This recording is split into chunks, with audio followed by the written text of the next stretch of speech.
बलूचिस्तान के मैदानी इलाकों में बारिश और पहाड़ों पर बर्फबारी जारी। मौसम शदीद सर्द हो गया।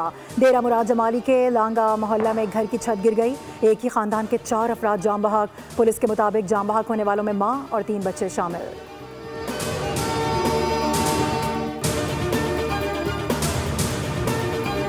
कराची के मुख्तलिफ इलाकों में रात गए बारिश, सर्दी बढ़ गई। कहीं बूंदाबांदी तो कहीं तेज़ बारिश हुई। गीली सड़कों और मैनहोल के पानी ने सुबह काम पर जाने वालों का इस्तकबाल किया। खैरपुर, मोरो, कोटडीजी समेत सिंध के मुताबिक शहरों में हल्की बारिश रिकॉर्ड की गई। स्वात और दीरबाला में बर्फबारी जारी।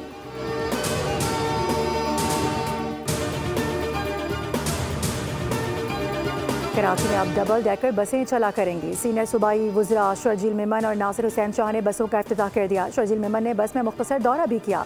कहते हैं कि आगाज़ में 5 बसें लाई जा रही हैं जो मुख्तलिफ रूट्स पर चलाई जाएंगी। शर्जील मेमन ने कहा कि सिंध हुकूमत कराची में सड़कों की तामीर कर रही है। कोरंगी की सड़कों के लिए 9 अरब रुपये मंजूर किए गए।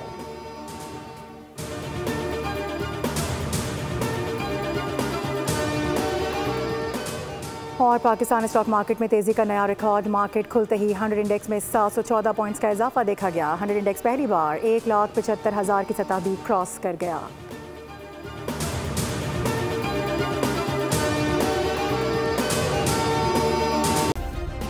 सब्सक्राइब करें और बेल दबाएं ताकि कोई खबर रह न जाए।